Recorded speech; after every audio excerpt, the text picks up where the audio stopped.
Dubai के पास कैसे आया इतना पैसा? शायद ये सवाल सामने आते ही नजरों के सामने तेल के कुएं घूमने लगते हैं। अगर आप भी दुबई का नाम सुनते ही अपनी जमघट के बीच बैठकर सबसे पहले इन्हीं तेल के कुओं को जिक्र करते हैं, तो आपको इस वीडियो की बेहद जरूरत है, ताकि आप अपना और अपनी जमघट का ये वहम दूर कर सकें और उन 90% लोगों की भीड़ में शामिल ना हो जाएं जो यही सोचते हैं कि सिर्फ तेल के कुएं की वजह से दुबई में सोने की गाड़ियां हैं। तो अपना भ्रम जरा दूर कीजिए और जान लीजिए कि दुबई में जितना भी रेवेन्यू जनरेट होता है, ऑयल एक्सपोर्टेशन उसका सिर्फ 1% भाग है। बाकी 99% की अमीरी की वजह कुछ और ही है। आज इस वीडियो में आप जानोगे उन्हीं सारे कारणों के बारे में जिसने दुबई को अमीरों का शहर बना दिया। मगर आज हम चाहते हैं कि आप ये वीडियो दुबई की सफलता के लिए नहीं, बल्कि अपने खुद के लिए देखें, क्योंकि इसके अंत तक आपका अपनी प्रॉब्लम्स को देखने का नजरिया बदल जाएगा और आपको पता चलेगा कि किसी भी तरह की परेशानी और अड़चन आपके सफर को रोमांचक ही कर सकती है, मगर आपको रोक नहीं सकती। तो आइए शुरू करते हैं। दुबई की बात की जाए तो ये यूनाइटेड अरब एमिरेट्स का सबसे ज्यादा जनसंख्या वाला शहर है। यह 18वीं सदी में एक छोटा सा गांव था जहां सिर्फ लोग मछलियां पकड़ने आते थे और यहाँ के लोग मछली पालन का काम करते थे। मगर 21वीं सदी तक आते आते ये दुनिया का सबसे लोकप्रिय टूरिस्ट प्लेस बन गया। अब यहाँ की अमीरी के बारे में बात की जाए तो यहाँ 503 बिलियन डॉलर्स की सालाना कमाई होती है। दुबई में 12 बिलियनियर्स, 165 सेंटी मिलियनियर्स और 2480 मल्टी मिलियनियर्स हैं। और तो और यहाँ की सरकार के पास इतना पैसा है कि वो यहाँ के नागरिकों से 2018 तक टैक्स ही नहीं लेती थी। जी हाँ, 2018 तक दुबई एक टैक्स फ्री जोन था, जहां आपकी ब्लैक इनकम ही व्हाइट इनकम थी और व्हाइट इनकम ही ब्लैक। मगर अब अपनी कंट्री के वेलफेयर के लिए इन्होंने अपने रेवेन्यू में टैक्स सिस्टम शामिल कर लिया है। जैसा कि हम आपको बता चुके हैं कि दुबई की अमीरी का राज तेल के कुएं नहीं है।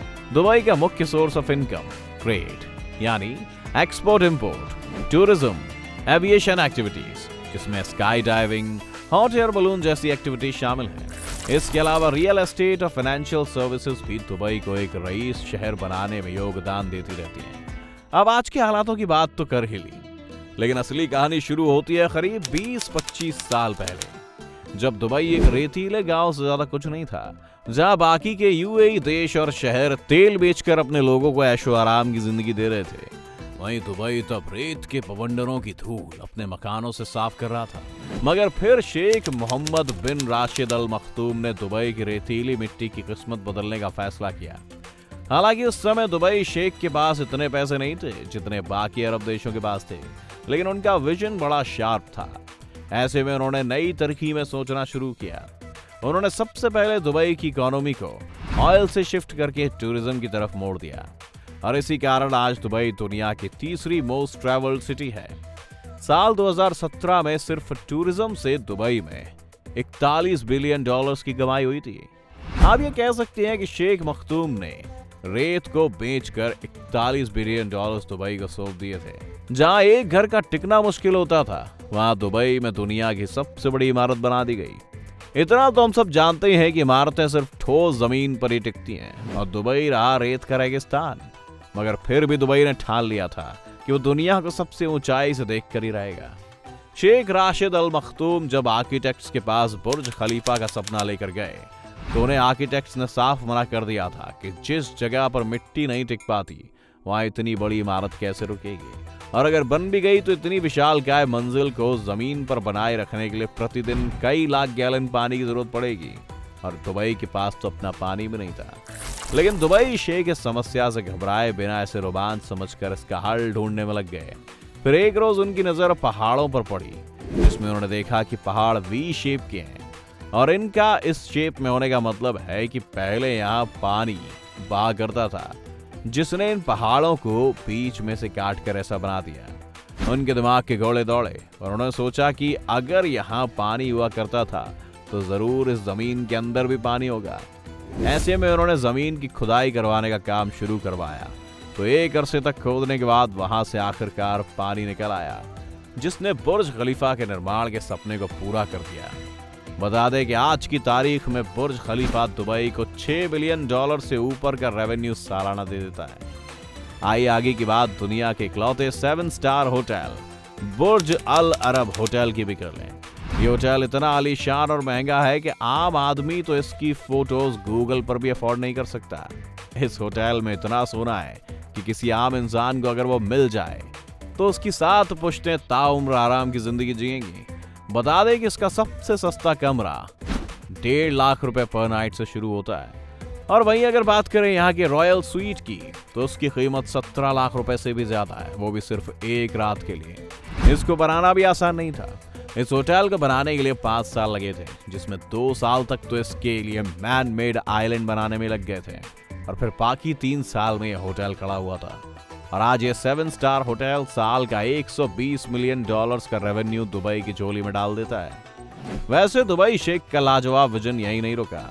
जहां रेगिस्तान में एक भी फूल नहीं खिल सकता, वहां शेख राशिद अल मखतूम ने दुनिया का सबसे बड़ा फूलों का garden the Dubai miracle garden बना दिया, जो अब सालाना $33 मिलियन से ज्यादा की कमाई करके दुबई को महकाता रहता है। लोग बंजर जमीन पर सपने नहीं देख पाते।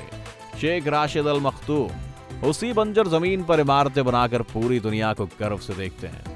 और फिर उस शानदार पाम जुमेरा आइलैंड को कैसे भूला जा सकता है, जिसे पूरी दुनिया के सबसे ऐतिहासिक प्रोजेक्ट्स में से गिना जाए तो कुछ गलत नहीं होगा। इसके अलावा दुबई फाइन से भी पैसे कमाता है। कहते हैं कि दुबई में कानून इतने सख्त हैं कि आप घर से बाहर कदम रखने से पहले भी एक बार सोचेंगे कि कहीं कोई कानून तो नहीं टूट गया। यहाँ पर ऑटोमेटेड फाइन डिडक्शन का सिस्टम है, मतलब आपने अगर कोई कानून तोड़ा तो सीधा आपके अकाउंट से पैसे कटकर सरकारी खाते में चले जाएंगे। और सख्ती की बात की जाए तो यहाँ अगर आपकी गाड़ी पर धूल भी दिख गई तो तुरंत आपके अकाउंट से 200 दिरहम कट जाएंगे, जो कि भारतीय करेंसी में 4000 रुपए होते हैं। जरा सोचिए, आप ही की गाड़ी को साफ ना रखने से आप ही के अकाउंट से 4000 रुपए कट जाए तो कितना ख्याल रखेंगे आप अपनी उस कार का। यही नहीं, दुबई में पब्लिक प्लेस पर एक बार थूकने पर भी 1000 दिरहम अपने आप कट जाते हैं। यहाँ तक कि पब्लिकली किस करने पर या स्मूच करने पर भी फाइन है। और अगर आपने कोई रेड लाइट जंप की है तो आपको किसी ट्रैफिक ऑफिसर से बहस करने की जरूरत ही नहीं है, क्योंकि तब तक आपके अकाउंट से पैसे कट चुके होंगे। और अगर कोई आदमी इनमें से एक भी कानून तोड़कर बच निकलता है तो यहाँ की पुलिस अपनी सुपर कार से उसका जेल की सलाखों तक पीछा करती है। आपको एक और मजेदार फैक्ट पता है, तो दुबई की पुलिस फोर्स अपनी सुपर कार्स पर इतना पैसा खर्च करते हैं जितना यूएसए के अमीर पेरेंट्स अपने बच्चे को कॉलेज भेजने में नहीं कर पाते। इतने सख्त कानूनों के चलते दुबई गवर्नमेंट को साल भर में अच्छा खासा मुनाफा हो जाता है। मगर दुबई यही नहीं रुकने वाला दोस्तों। ये सब तो इस शहर की पुरानी उपलब्धियां हैं जिनमें इसने नाम और पैसा कमाना शुरू किया था।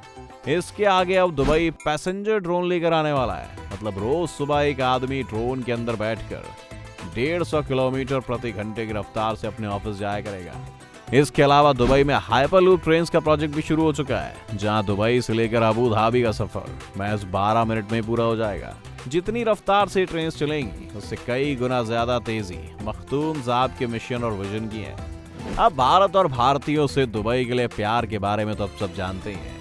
कोई पैसा कमाने दुबई जाता है तो कोई पैसा उड़ाने के लिए, मगर भारत से दुबई की फ्लाइट्स कभी खाली नहीं जाती।